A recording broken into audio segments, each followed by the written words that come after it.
welcome to the Instagram stories for Thursday, March 21st. I'm your host, Daniel Hill. There's a lot of Threads news to get into today, so this episode is primarily going to be Threads focused. The Threads team posted new on Threads, trending now, everything you need to know. We're making it easier for people in the US to see what people are talking about on Threads. You'll find trends in two places, the search page and the For You feed. Trending Now is all about conversations happening in real time, and they say that they're rolling out in the US starting today, so stay tuned. There are two sample screenshots that the Threads team posted. The first is a screenshot of the search page inside Threads showing Trending Now topics: Monday motivation, bull on tracks, delays trains, LA earthquake, AI productivity tools, and Mercury in retrograde, showing what sort of sample topics would be trending. Interestingly, it doesn't seem that these trending topics are entirely decided by users, but rather that Meta is influencing which topics show up on this Trending Now page. That does kind of fit with Threads' whole persona of being a more positive place than Twitter, so that kind of does make sense, but also, is it really a trending topic if Meta is the one deciding that it's trending? Something to think about. In other Threads news, the head of Instagram, Adam Mosseri, who I suppose is also the head of Threads, posted an update on Threads that they are testing a new way to give you more control over your experience on Threads. He goes on to explain that some people will now be able to swipe right on a post to like it or swipe left to show they're not interested. He posts that, "I hope this makes it easier for you to indicate if a post is relevant to your interests and to let him know what you think." I just want to pause and say that as someone who has never really swiped left or swiped right on anything because I have been married for far longer than dating apps have existed, the idea of swiping left or right on anything immediately makes me think of dating apps, even though I've never used one.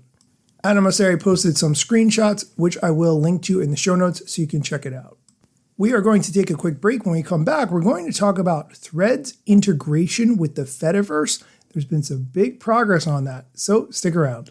And we're back. Okay, let's get into the Fediverse and Threads news. If you're not familiar with the Fediverse, it's short for Federated Universe, and it explains the concept that different social media platforms can both be independent and interconnected at the same time. Mastodon is a key social media platform that uses the protocol called ActivityPub.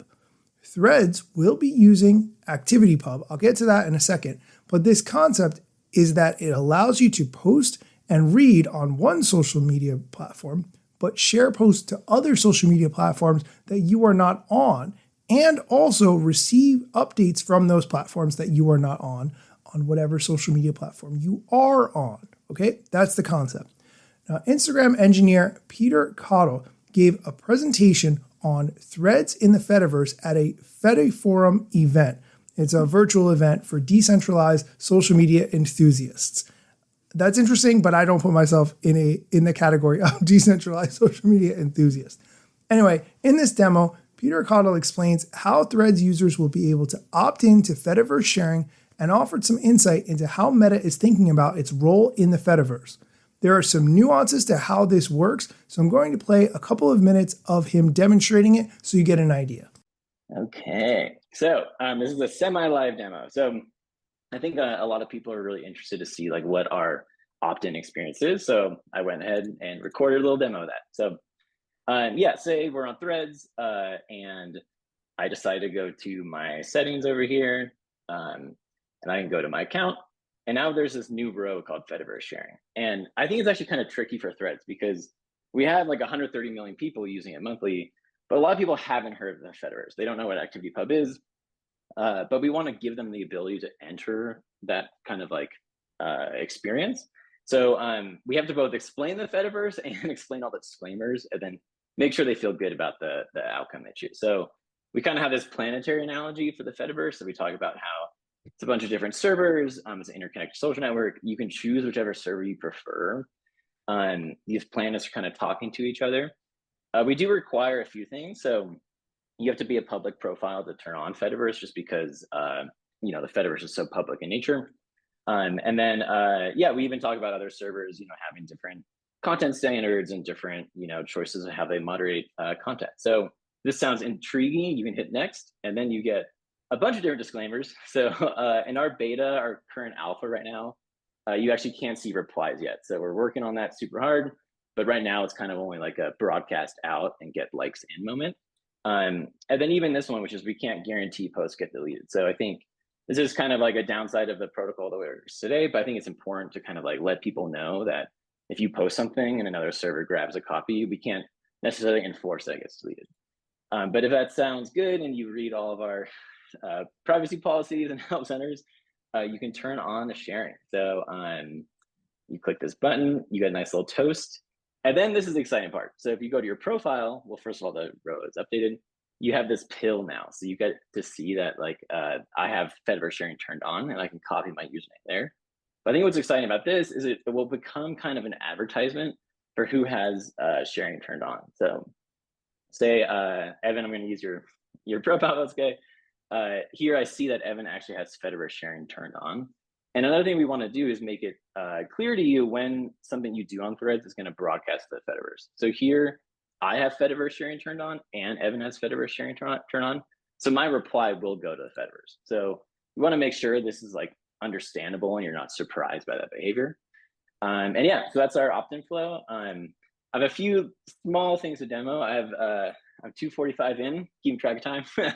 So one thing, when you make a new post on Threads, we wait 5 minutes to send the post out to the Fediverse. So this little icon shows that it's in the queue kind of.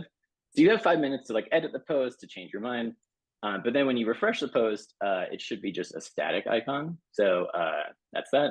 And my post is on Mastodon, as you can see. And then two other quick things. So one, we do have quote posts on Threads. There's a big debate on how to represent quote posts.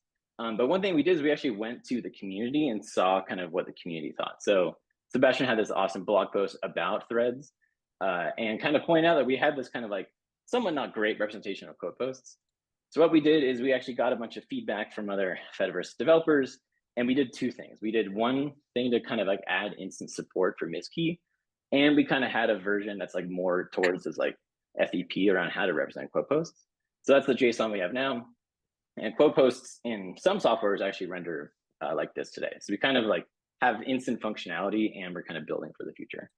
And then the last thing is just super small, but say you're on like a permalink of a post that's federated, as you can see the icon.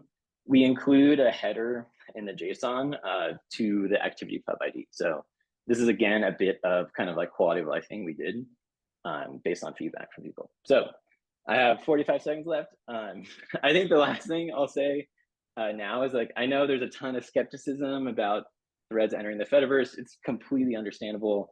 But I do want to kind of like make a plea that I think everyone on the team has like really good intentions. We really want to be like a really good member of the community and give people the ability to experience what the Fediverse is and the power of open protocol. So I wish you all could sit on the team because we're really trying hard. We do have to work with a lot more stakeholders, so can't be quite as fast as some of the awesome startups we see here. But yeah, we really hope to be a good member of the community and really excited to be here. So thank you all. Okay, some good takeaways there. I'm going to get into those in a second. But first, if this is interesting to you, absolutely go and watch the video. Here are the points that I want to highlight. First, public-facing accounts, meaning that you are not set to private, will have the ability to share to the Fediverse. If your account is set to private, then you can't. That makes sense.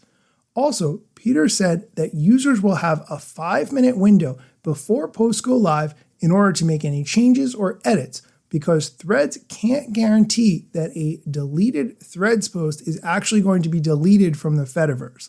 I'm sure there are technical issues on why that isn't a guarantee, but it makes sense, and that 5-minute window is a very good idea.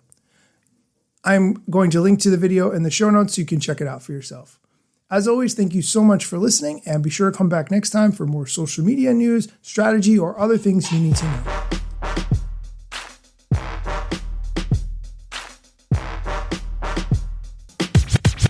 I'm not yet a member of the Instagram team, but my podcast covers many Instagram themes. But the name, image, logos are trademarks of Instagram and the LCC in the USA and every territory. Everything I publish independently until Zuck returns my DMs and starts to pay my salary. Not sponsored or endorsed, no lies, no fallacies. I use their logo with permission, not malicious or callously. No trademark violation, filling all criteria. Follow me on Instagram or Twitter at Daniel Hill Media.